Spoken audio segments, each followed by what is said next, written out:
നിങ്ങൾ ആദ്യമായിട്ടാണ് നമ്മുടെ ചാനൽ കാണുന്നെങ്കിൽ ചാനൽ ഒന്ന് സബ്സ്ക്രൈബ് ചെയ്യണേ കൂട്ടുകാരെ. അതുപോലെ തന്നെ നിങ്ങളുടെ വിലയേറിയ നിർദ്ദേശങ്ങളും അഭിപ്രായങ്ങളും എല്ലാം കമന്റ് ആയിട്ട് താഴത്ത് രേഖപ്പെടുത്തണം കേട്ടോ. നിങ്ങൾക്ക് എന്ത് കാര്യം ഉണ്ടെങ്കിലും എന്നോട് പറയാട്ടോ, ഞാനത് മാറ്റാൻ ശ്രമിക്കാം. എന്നിൽ നിന്ന് എന്ത് പോരായ്മയോ കുറ്റോ എന്തുണ്ടെങ്കിലും നിങ്ങൾക്ക് തുറന്ന് പറയാട്ടോ. അതുപോലെ തന്നെ നിങ്ങളുടെ ആരുടെയെങ്കിലും പേര് ഞാൻ പറയണമെന്നുണ്ടെങ്കിൽ കമന്റ് ചെയ്താൽ മതി കേട്ടോ. ഞാൻ പറയാവേ, ഇന്ന് കുറച്ച് കൂട്ടുകാരുടെ പേര് പറയാനുണ്ട് കേട്ടോ, പറയാട്ടോ. സനിൽ, സ്വപ്ന, ശിഖാദാസ്, സന്മയ്, അദ്വൈത്, ആദിത്യ, ഇത്രയും പേരാട്ടോ എന്ന് പറയാനുള്ളത്. എന്ത് പറ്റിയത് നിങ്ങളുടെ അമ്മയ്ക്ക്? ഡോക്ടറെ, എൻ്റെ അനിയനെയും അനിയത്തിനെയും കാണാനില്ല. അപ്പോൾ അമ്മയുടെ ഫോണിലോട്ട് എന്തോ ഒരു കോള് വന്നായിരുന്നു. അമ്മയാ കോൾ എടുത്തത്. ആ കോൾ എടുത്ത് തീരുക അമ്മ കൊഴിഞ്ഞു വീഴുകയും കൂടിയായിരുന്നു. എന്താ കാര്യമൊന്നും അറിയില്ല. നിങ്ങളൊന്ന് പുറത്തോട്ട് നിൽക്കുക കേട്ടോ, ഞാനൊന്ന് ടെസ്റ്റ് ചെയ്ത് നോക്കട്ടെ.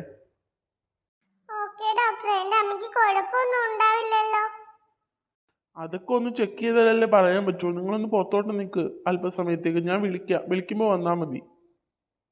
കല്ലു വാ, നമുക്ക് പുറത്തോട്ട് നിൽക്കാം. BP ലോ ആയെന്ന് തോന്നുന്നു. സിസ്റ്ററെ, ഒന്ന് BP ഒന്ന് ചെക്ക് ചെയ്യണം കേട്ടോ. ശരി ഡോക്ടറെ. നല്ല വിളർച്ച ക്ഷീണമൊക്കെ കാണുന്നുണ്ട് മുഖത്ത്. ഒരു ഡ്രിപ്പ് ഇട്ടേക്ക്. ഒരു ഇഞ്ചക്ഷൻ ഞാൻ ഈ തരാം കേട്ടോ, അതും കൂടി കൊടുത്തേക്കണം. ശരി ഡോക്ടറെ, ഞാൻ കൊടുത്തേക്കാം.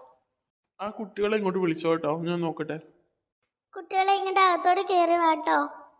എന്താ ഡോക്ടറെ, എന്താ എൻ്റെ അമ്മയ്ക്ക് പറ്റിയത്? BP ഒന്ന് ലോ ആയതാണ് കേട്ടോ.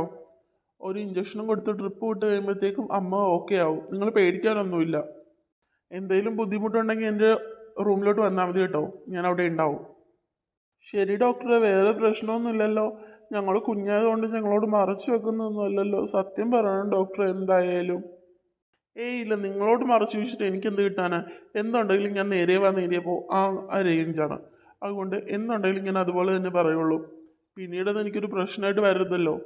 നിങ്ങളുടെ അമ്മയ്ക്ക് ഇപ്പോൾ തൽക്കാലം ഇത്രയും പ്രശ്നങ്ങളേ ഉള്ളൂ. ഒരു ട്രിപ്പ് വിട്ട് ഇഞ്ചക്ഷൻ എടുത്തു കഴിയുമ്പോഴത്തേക്കും അമ്മ ഓക്കെ ആകും. സിസ്റ്ററെ, ഞാൻ പറഞ്ഞതൊക്കെ ചെയ്യട്ടോ. Okay doctor. കുട്ടികളെ, നിങ്ങളുടെ കൂടെ മുതിർന്നവരാരുമില്ലേ? ഇല്ല സിസ്റ്ററെ, അച്ഛൻ പോലീസ് സ്റ്റേഷനിലോട്ട് പോയിരിക്കുക. വേറെ ബന്ധുക്കളാരുമില്ലേ നിങ്ങൾക്ക്? വിളിച്ചിട്ടുണ്ട്, വരും. നിങ്ങളൊന്ന് പുറത്തോട്ട് നിൽക്കട്ടോ, ഞാൻ ഒരു ഡ്രിപ്പ് ഇടാനുണ്ട്, ഇഞ്ചക്ഷൻ കൊടുക്കാനുണ്ട്. അപ്പം അത് കഴിയുമ്പോൾ ഞാൻ നിങ്ങളെ ഇങ്ങോട്ട് വിളിക്കാട്ടോ. നിങ്ങൾ അതുവരെ ഒന്ന് പുറത്ത് നിൽക്കണേ. ശരി സിസ്റ്റർ ആൻറ്റി. പാവം കുട്ടികൾ, എന്താ അവസ്ഥയല്ലേ. കുട്ടികളെ, ഒരു മരുന്ന് പുറത്തുനിന്ന് വാങ്ങിക്കാനുണ്ട് കേട്ടോ. ഇങ്ങോട്ട് താ സിസ്റ്റർ ആൻറ്റി, ഞാൻ വാങ്ങിച്ചിട്ട് വരാം. ഇല്ല കിച്ചോട്ടൻ അമ്മേനെ അടുത്ത് വന്നാൽ മതി, ഞാൻ പോയിട്ട് വരാം. വേണ്ട, അമ്മേനെ അടുത്ത് ഇപ്പൊ നീയാ ആവശ്യമുള്ളത്. നീ നിന്നാ മതി, ഞാൻ പോയി വാങ്ങിച്ചിട്ട് വരാം. ഇതാ ഈ മരുന്നാണ് കേട്ടോ വാങ്ങിക്കാനുള്ളത്.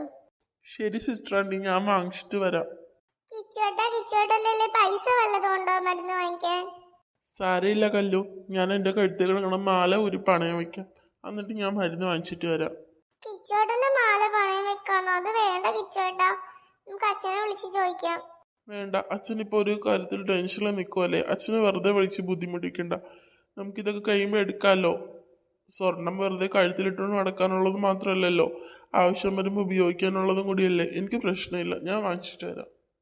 കുട്ടികളെ, നിങ്ങൾ വിഷമിക്കണ്ട കേട്ടോ, ഞാൻ തൽക്കാലത്തേക്കുള്ള പൈസ തരാം. നിങ്ങളുടെ അച്ഛൻ വന്നു കഴിയുമ്പോൾ എനിക്ക് തിരിച്ചു തന്നാൽ മതി.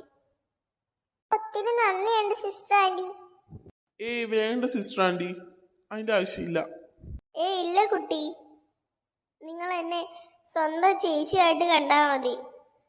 ഇത് വെച്ചോ. Thank you sister aunty. ഇതിനോളം നന്ദി എങ്ങനെ പറയണമെന്ന് എനിക്കറിയില്ല. ഇക്കാലത്ത് ആരെയും പൈസ കൊടുത്ത് സഹായിക്കാത്ത കാലത്ത് ഞങ്ങൾ ആരാണോ എന്താണെന്ന് പോലും അറിയാതെ ആൻറ്റി ഞങ്ങൾക്ക് പൈസ തന്ന് സഹായിച്ചില്ലേ. ഒത്തിരി താങ്ക്സ്. ഞങ്ങളുടെ അച്ഛൻ വന്നേ ഈ പൈസ ആൻറ്റിക്ക് തിരിച്ചു തരാം കേട്ടോ. അല്ല ആൻറ്റി, ഇത് എത്ര രൂപയുണ്ട്? അതിലൊരു 2000 രൂപ ഉണ്ട് കേട്ടോ മോനെ. ശരി ആൻറ്റി, എന്നാൽ ഞാൻ മരുന്ന് വാങ്ങിച്ചിട്ട് വരാം. ഒന്ന് അമ്മേനെയും കല്ലുവിനെയും കൂടി ഒന്ന് ശ്രദ്ധിച്ചേക്കണേ. ഓക്കെ മോനെ, മോൻ പോയിട്ടോ. ചേട്ടാ പോയിട്ട് വേഗം വരണേ. ചേട്ടൻ പോയിട്ട് വേഗം വരാം. മോൾ എന്തിനാ കരയുന്ന? അമ്മയ്ക്ക് കുഴപ്പമൊന്നുമില്ല. എന്റെ അമ്മയ്ക്ക് ഒരു ബോധം വരാതെ എനിക്കൊരു സമാധാനം ഉണ്ടാവില്ല സിസ്റ്റർ. ഉണ്ടായി സിസ്റ്റർ ആൻറ്റി. അവർ തമ്മിൽ എപ്പോഴും വഴക്ക. അതുകൊണ്ട് അച്ഛനും അമ്മയും കൂടി ഒരു ബോർഡിംഗ് സ്കൂളിലാക്കാൻ പോവാന്ന് പറഞ്ഞു, രണ്ടുപേരെയും രണ്ട് സ്ഥലത്താക്കാൻ.